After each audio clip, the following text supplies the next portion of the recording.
A small elementary school classroom in Vienna. Bright lights, tiny desks arranged in neat rows. Parents crowded in, whispering, waiting for the meeting to begin. A father sat quietly in the back, wearing an old dress shirt. His son beside him, eyes tired, shoulders heavy. The door opened. A woman walked in. Powerful presence, designer suit, confident stride. The father's heart stopped. It was her, his first love from high school, the girl he'd lost contact with 15 years ago. He had no idea that she wasn't just visiting. She was a CEO now, powerful, successful, untouchable. Let me tell you about David, 36 years old, a carpenter, calloused hands, simple life. He lived in a modest apartment with his 9-year-old son, Max, just the two of them. 3 years ago, David had a wife, Sarah. She was kind, gentle, the love of his life. And then cancer took her. Too fast, too cruel, too final. David still wore his wedding ring, not because he couldn't let go, but because he'd promised Sarah he'd always remember, always honor what they had. Now his life was simple. Wake up, make breakfast, take Max to school, work at the carpentry shop, pick Max up, make dinner, help with homework, sleep, repeat. It wasn't much, but it was theirs. Max was everything to David. 9 years old, bright eyes, too smart for his own good. Sarah's smile. He missed his mother. David knew that, saw it in the way Max sometimes stared at old photos, in the questions he didn't ask anymore. But Max was strong, resilient. He made David proud every single day.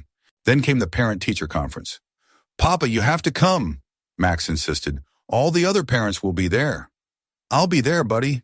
I promise." David put on his best shirt, the one with the frayed collar he kept meaning to replace, combed his hair, tried to look presentable. They arrived at the school just as the meeting was starting. The classroom was packed, wealthy parents in expensive clothes, talking about vacation homes and private tutors. David felt out of place, but he smiled at Max and sat down in the back. "Welcome, everyone," the teacher began. "We have a special guest tonight. Clara Hoffman, CEO of Hoffman Media Group, is here to discuss our new educational sponsorship program." David's head snapped up. Clara Hoffman, number. It couldn't be.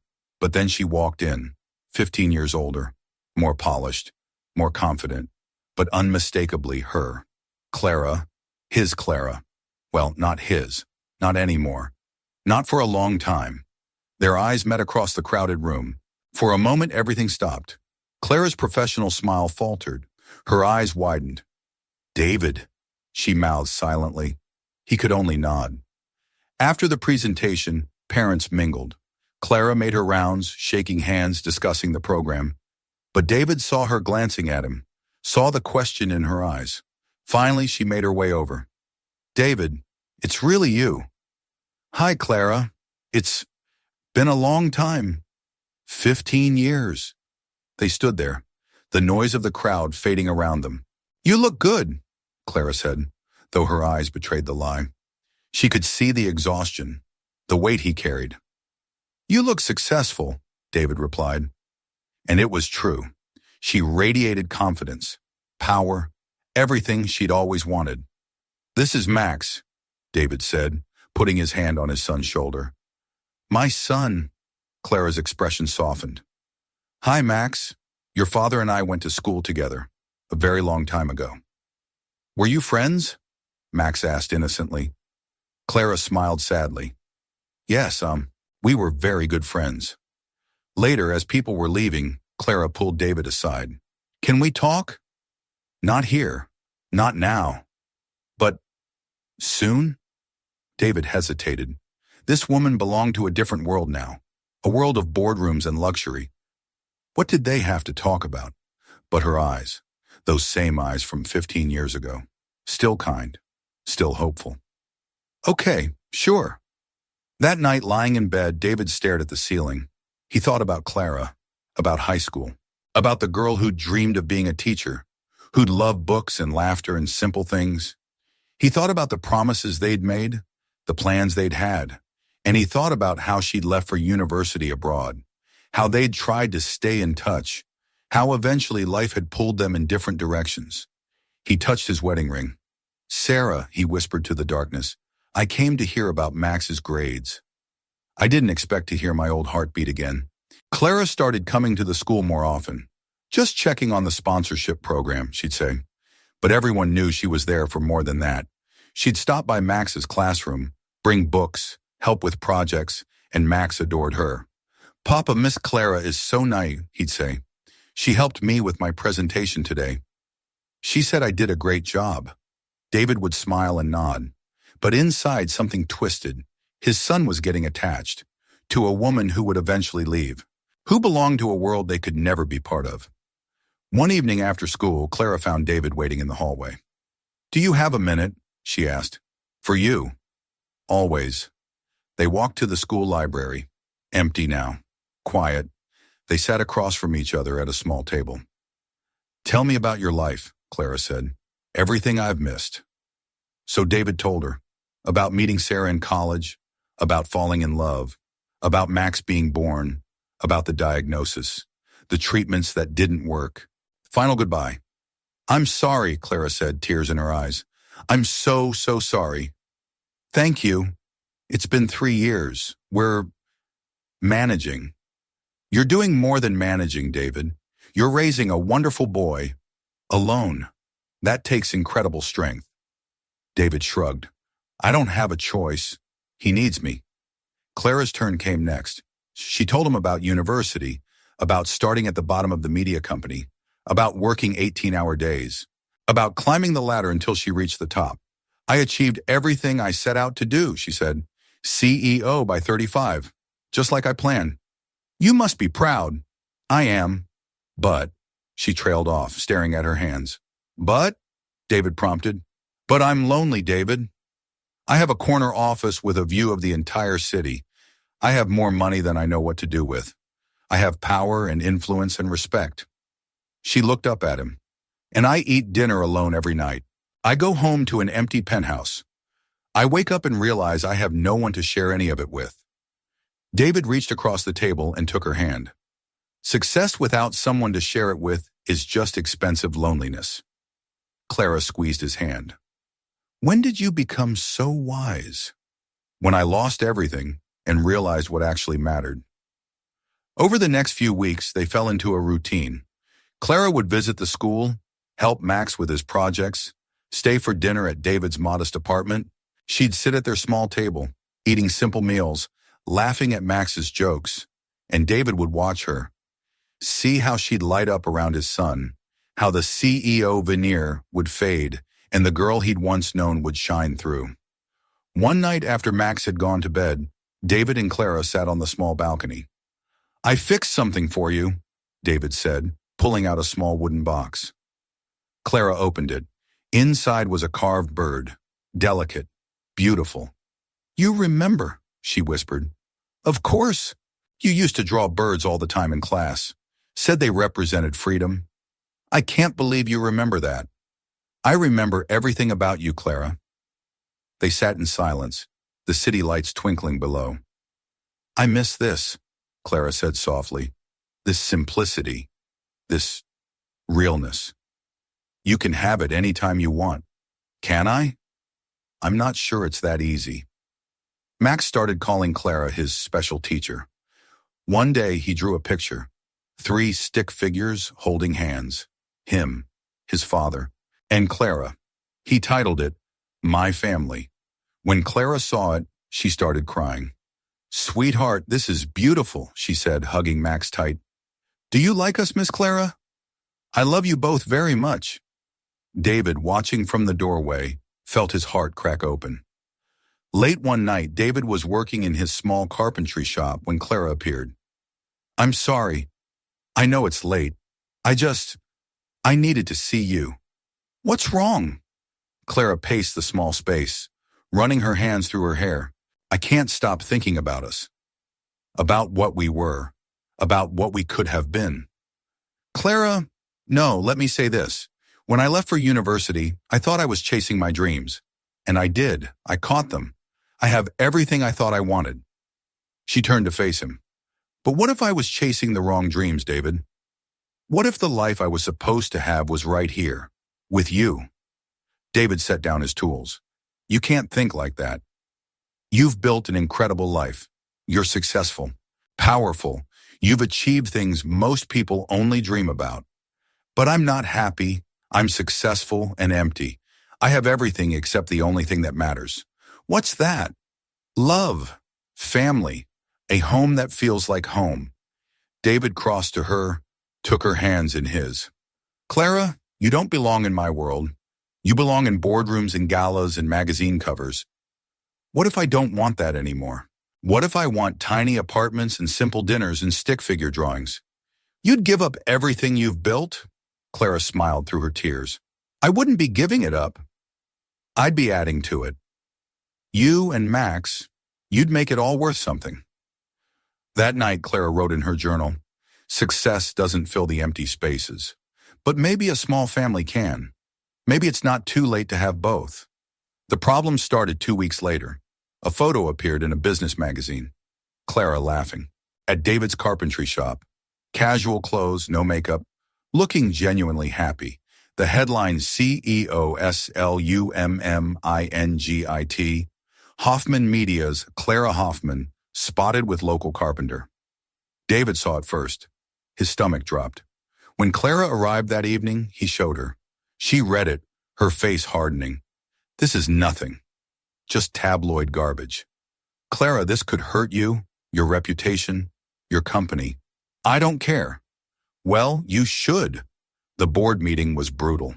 Clara's CFO slid the magazine across the conference table. We need to discuss this. There's nothing to discuss. My personal life is my own. Not when it affects the company, another board member interjected. Shareholders are concerned about your judgment. Dating a carpenter? A widower with a child? Clara's voice turned to ice. Careful, very careful about what you say next. We're just saying that appearances matter. You're the face of this company, and right now, that face is being questioned. Because I'm spending time with someone who isn't a millionaire? Because you're being reckless. This man is beneath your station. It makes you look weak. Clara stood. Get out. Excuse me? You heard me. Get out of my boardroom. You're fired. You can't. I'm the CEO. I absolutely can. And I just did. But the damage was done. More articles appeared. Speculation ran wild. Investors started calling. David saw it all, and it destroyed him. He showed up at Clara's office one evening. You need to end this, he said without preamble. End what? Us. Whatever this is. I won't let you destroy everything you've built because of me. David, look at what's happening, Clara. Your board is turning on you. The press is having a field day, all because you're spending time with a poor carpenter and his kid. I don't care what they think. Well, I do. I care that I'm ruining your life. I care that Max is going to get hurt when this all falls apart. I care that you're throwing away everything you've worked for. Clara stood, her eyes blazing. Do you want to know what I worked for? Do you really want to know? What? I worked for you, David. Every late night, every sacrifice, every step up that ladder. I was trying to become someone you'd be proud of, someone worthy of you. David stared at her. After I left, I kept thinking about you, about what we had, and I convinced myself that if I could just be successful enough, important enough, maybe somehow we'd find our way back to each other. Tears streamed down her face. And then I did it.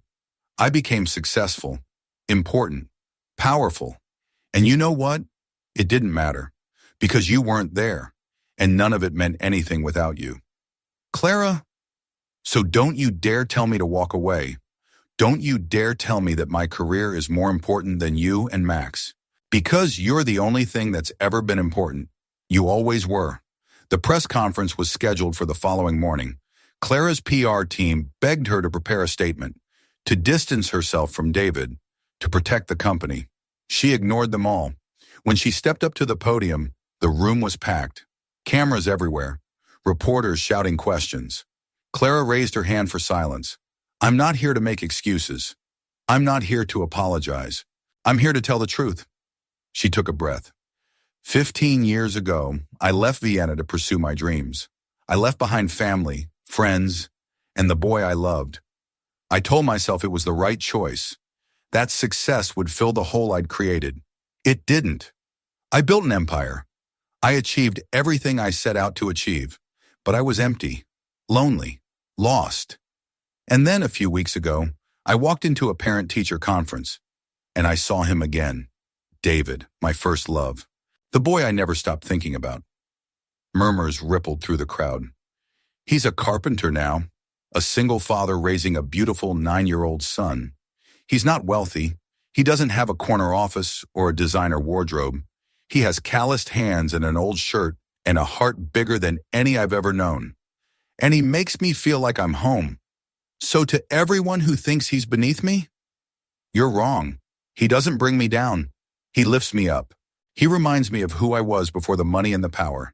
He reminds me what actually matters. She looked directly at the camera. I'm not giving up my career.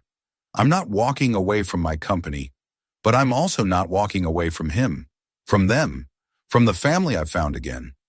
And if that costs me shareholders, if that costs me my reputation, so be it, because some things are worth more than stock prices and magazine covers. She stepped back from the podium. That's all I have to say. David watched from his apartment, Max beside him on the couch. When Clara's face appeared on screen, tears streaming down, declaring her love for them in front of the entire world, Max turned to his father. Papa, she really loves us. David couldn't speak, could only nod, his own tears falling. An hour later, Clara arrived at their door. David opened it. They stared at each other. You didn't have to do that, David said. Yes, I did. Your career is fine. We'll be fine. I don't care, she stepped inside. All I care about is this. Right here, you and Max and the life we could have. David pulled her into his arms. I'm sorry I tried to push you away. I'm sorry I ever left in the first place. Max ran over, throwing his arms around both of them. And in that small apartment, surrounded by second-hand furniture and the smell of sawdust, they became a family. If you believe that true love never becomes outdated, leave a heart below. The media storm lasted for weeks, but something unexpected happened. Instead of condemnation, Clara received overwhelming support. Young people especially. They flooded social media with messages. This is what love should look like. CEO chooses heart over money. Queen behavior. If she can prioritize love, maybe we all can. Her company's stock actually went up. Consumers loved the authenticity, the realness, and Clara's board had no choice but to back down. But Clara made changes anyway. She hired a co-CEO, someone she trusted to handle day-to-day operations. I'm not leaving, she explained to David, but I'm also not missing Max's soccer games. I'm not missing dinner. I'm not missing life. David kissed her forehead. You sure about this? I've never been more sure of anything. They fell into a new routine. Clara would work mornings at the office, then come to David's shop in the afternoons. She'd help with paperwork, order supplies, learn about carpentry. David taught her how to sand wood, how to measure twice and cut once, how to see the beauty in simple things. And in the evenings, they'd all have dinner together, the three of them, like a real family. Max thrived. His grades improved. He smiled more, laughed more. It's like having a mom again, he told David one night. But different, but still good. David hugged him tight. Yeah, buddy. Still good. One Saturday, they decided to plant something. We should have a tree, Max announced. Every family should have a tree. So they went to the nursery and picked out a young maple. They planted it together in the small courtyard behind David's shop.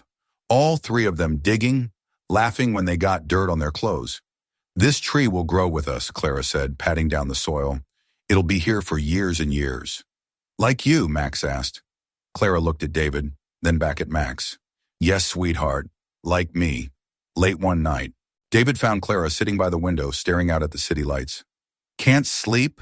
He asked, sitting beside her. Just thinking. About how different my life looks now.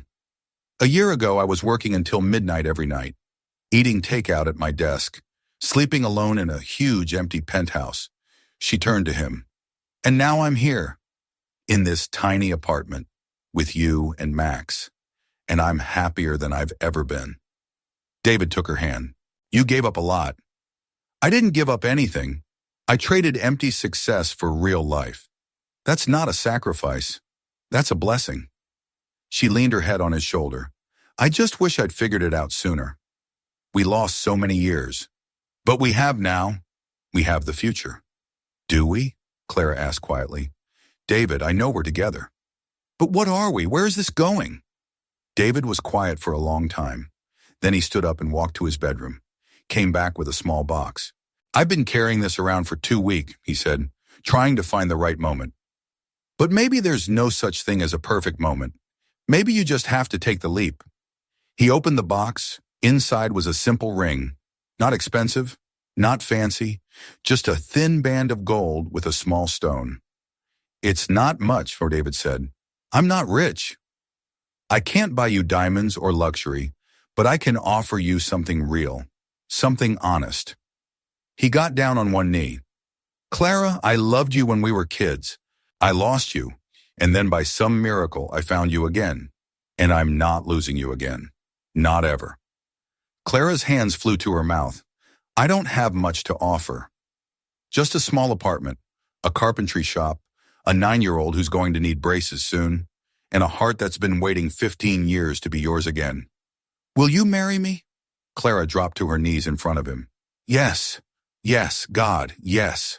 They kissed as the city lights twinkled beyond the window. When they pulled apart, they found Max standing in the doorway, grinning.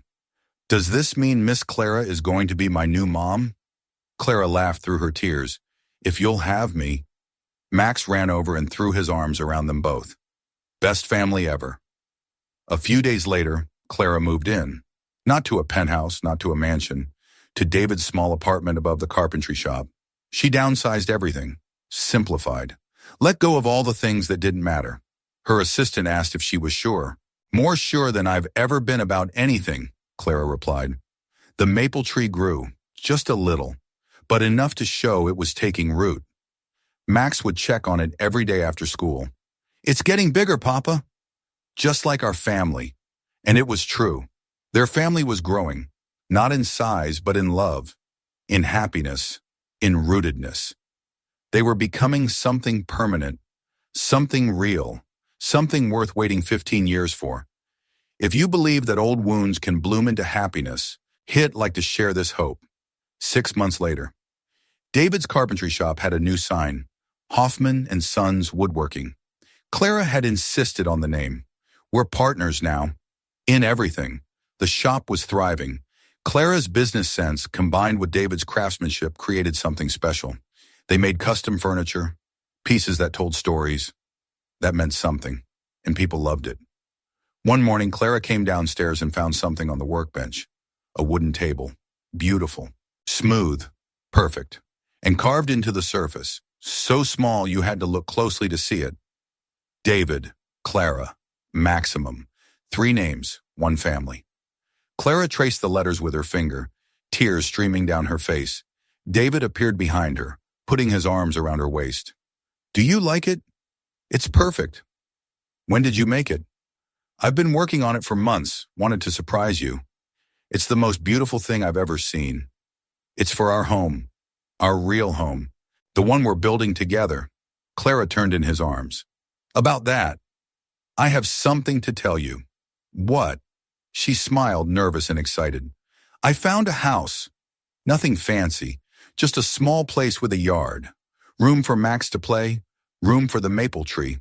Clara, we can't afford... I sold the penthouse and some investments. We can afford it. Barely. But we can. David stared at her. You sold your penthouse? Your home? That was never home.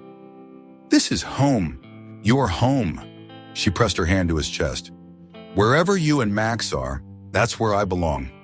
The wedding was small, just close friends and family. In the courtyard behind the shop, under the maple tree that had grown taller and stronger. Max was the ring bearer, proud as anything in his little suit.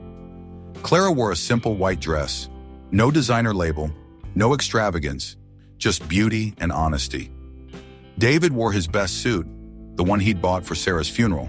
But today, it didn't make him sad. Today, it felt like a bridge between past and future. When the officiant asked, "Do you take this woman?" David didn't hesitate. "I do. I've always done. From the first moment I met her at 15 years old, through 15 years apart, and for every day of forever from now on." Clara was crying. "That wasn't in the script." "I know, but it's true." "Do you take this man?" the officiant asked Clara. "I do. He's the only man I've ever truly loved. The only man I'll ever love. Taking him isn't a choice. It's coming home." They kissed as their friends and family applauded, and Max cheered the loudest. That night in their new house, they put Max to bed together. "I love you, Mama Clara," Max said sleepily. Clara kissed his forehead. "I love you too, sweetheart." When they closed his door, Clara leaned against David. "He called me Mama. Is that okay?" "It's more than okay. It's everything." Later, sitting on their new porch, watching the stars, David asked the question he'd been holding on to. "Do you ever regret it? Giving up the penthouse? The CEO lifestyle? All of it?" Clara didn't even hesitate. "Never. Not once. Not for a second." "Really? Really?" "You know what I learned, David? Success means nothing if you're alone. Money means nothing if you can't share it. Power means nothing if you have no one to come home to." She took his hand. "I have everything now. A husband who loves me, a son who makes me laugh, a home that feels real, a life that matters." "That's all?" She smiled. "That's everything." They sat in comfortable silence, hands intertwined. "You know what's funny?" David said. "What?" 15 years ago, we made plans about our future, about the life we'd have together. I remember, and we got none of it. None of it happened the way we thought." Clara nodded. "I know. But somehow," David continued, "we ended up exactly where we were supposed to be. Just took the long way around." Clara rested her head on his shoulder. "Maybe that's how the best love stories work. They're not straight lines. They're circles.